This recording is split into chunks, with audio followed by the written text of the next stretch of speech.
박경리의 대하소설 토지, 한국 근현대사의 파노라마. 박경리 작가의 대하소설 토지는 한국 문학사에 뚜렷한 족적을 남긴 기념비적인 작품이다.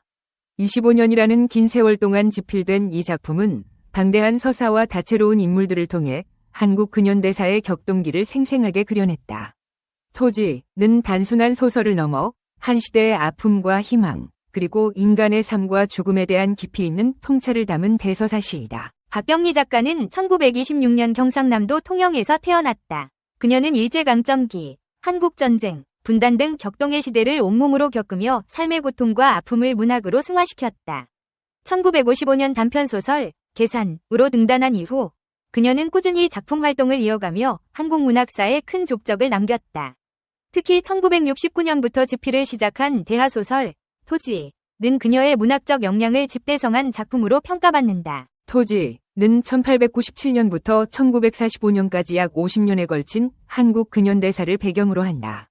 작품은 경남 하동 평사리를 중심으로 서울, 만주, 일본 등 다양한 공간을 넘나들며 수많은 인물들의 삶을 통해 역사의 흐름을 생생하게 보여준다.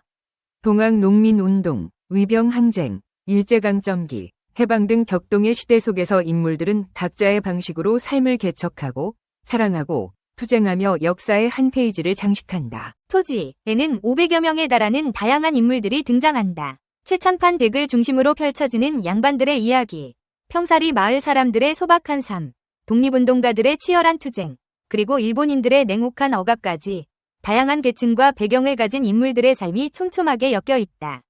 작가는 각 인물의 내면 심리와 갈등을 섬세하게 묘사하며 그들의 삶을 통해 인간의 보편적인 감정과 욕망을 드러낸다.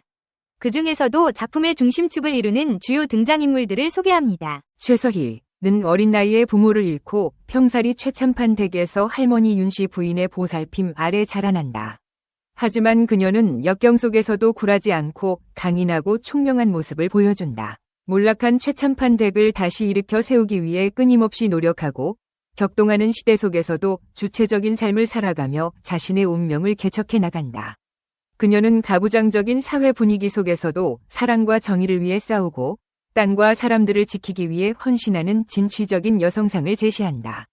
서희의 강인함과 지혜는 시대를 초월하여 현대 여성들에게도 깊은 감동과 귀감을 선사한다. 김길상은 어린 시절부터 서희와 함께 자라며 그녀의 곁을 묵묵히 지키는 인물이다. 그는 섬세하고 예술적인 감각을 지녔으며 특히 탱화를 그리는데 뛰어난 재능을 가지고 있다. 서희를 향한 그의 순애보적인 사랑과 예술에 대한 뜨거운 열정은 독자들의 마음을 울린다. 길상은 억울한 누명을 쓰고 감옥에 갇히는 등 숱한 고난을 겪지만 예술에 대한 열정만은 잃지 않는다. 그는 고통 속에서도 묵묵히 탱화를 완성하며 자신의 예술혼을 꽃피운다. 길상의 이야기는 예술의 힘과 인간 정신의 위대함을 보여주는 감동적인 서사이다. 조중구는 최참판 댁의 재산을 빼앗고 서희를 쫓아내는 악역으로 탐욕스럽고 비열한 성격을 지녔다. 그의 악행은 독자들의 분노를 자아내지만 단순한 개인의 탐욕을 넘어 봉건 사회의 모순과 몰락을 상징적으로 보여주는 역할을 한다. 조중구는 권력과 돈에 대한 욕망에 눈이 멀어 온갖 악행을 저지르며 그의 몰락은 탐욕과 부정부패가 결국 파멸로 이어진다는 것을 보여주는 교훈적인 이야기를 담고 있다. 이용은 평사리의 대지주이지만 시대의 변화를 읽고 개혁을 추구하는 진보적인 인물이다. 그는 봉건적인 질서에 얽매이지 않고 새로운 시대에 맞는 가치관을 받아들이며 서희를 돕고 지지하며 그녀의 성장에 중요한 역할을 한다. 이용은 깨어있는 지식인으로서 사회 문제에 관심을 갖고 개혁을 위해 노력하며 서희에게 든든한 조력자이자 새로운 시대를 이끌어갈 지도자의 모습을 보여준다. 김평산은 몰락한 양반 가문이 후손으로 시대의 변화에 적응하지 못하고 좌절하는 인물이다. 그는 과거의 영광에 집착하며 현실을 부정하고 결국 비극적인 최후를 맞이한다. 김평산의 삶은 변화를 거부하는 것이 결국 파멸로 이어진다는 것을 보여주는 경고적인 메시지를 담고 있으며 구시대의 몰락을 상징적으로 보여주는 인물이다. 토지에서 땅은 단순한 배경 이상의 의미를 지닌다. 땅은 인물들의 삶의 터전이자 역사의 변화를 고스란히 담고 있는 증인이다. 최참판 댁의 몰락과 평사리 마을의 변화는 격동하는 시대 속에서 땅이 어떻게 인간의 삶에 영향을 미치는지를 보여준다.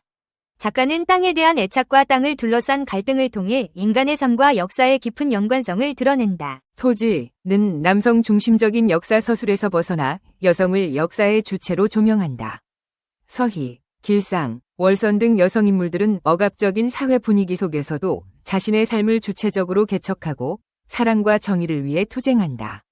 작가는 이들의 강인한 생명력과 의지를 통해 여성의 역할과 가능성을 새롭게 제시한다. 토지는 삶과 죽음의 순환, 그리고 윤회라는 주제를 끊임없이 탐구한다. 작품 속 인물들은 끊임없이 태어나고 죽고 사랑하고 이별하며 삶의 희로애락을 경험한다. 작가는 이러한 삶의 순환을 통해 인간 존재의 유한성과 영원성을 동시에 보여준다. 또한 윤회라는 개념을 통해 삶의 의미와 가치를 되돌아보게 한다. 박경리 작가는 탁월한 언어 감각과 묘사력으로 독자들을 매료시킨다. 그녀는 방대한 서사를 끌고 가면서도 각 인물의 개성을 살린 생생한 대사와 섬세한 심리 묘사를 통해 독자들을 작품 속으로 깊이 끌어들인다. 또한 향토적인 정서와 토속적인 언어를 적절히 활용하여 한국적인 아름다움을 작품 속에 녹여냈다. 토지는 단순히 재미있는 이야기를 넘어 인간과 역사에 대한 깊이 있는 통찰을 제공한다. 작품 속 인물들의 삶과 죽음, 사랑과 이별, 그리고 투쟁과 희생은 독자들에게 깊은 감동과 울림을 선사한다. 토지는 한국 문학의 자랑이자 인간 삶의 본질을 탐구하는 위대한 작품이다. 박경리 작가는 25년이라는 긴 세월 동안 토지를 집필하며 자신의 삶과 문학적 열정을 모두 쏟아부었다. 그녀의 헌신과 노력은 토지를 한국 문학사에 길이 남을 걸작으로 만들었다. 토지는 단순히 과거의 이야기가 아니라 현재를 살아가는 우리에게도 깊은 울림을 주는 작품이다. 우리는 토지를 통해 삶의 의미와 가치를 되돌아보고 더 나은 미래를 향해 나아갈 힘을 얻을 수 있다. 박경리 작가는 1926년 경상남도 통영에서 태어났습니다. 그녀는 어린 시절부터 문학에 대한 열정을 키웠고 1945년 진주여자고등학교를 졸업한 후 숙명여자대학교 국문과에 입학했습니다. 그러나 6.25 전쟁으로 인해 학업을 중단해야 했고 이후 남편을 잃고 홀로 딸을 키우며 어려운 시기를 보냈습니다. 1955년 단편소설 계산으로 등단하며 본격적인 작가의 길을 걷기 시작했습니다. 이후 김약국의 딸들, 시장과 전장 등의 작품을 발표하며 문단의 주목을 받았습니다.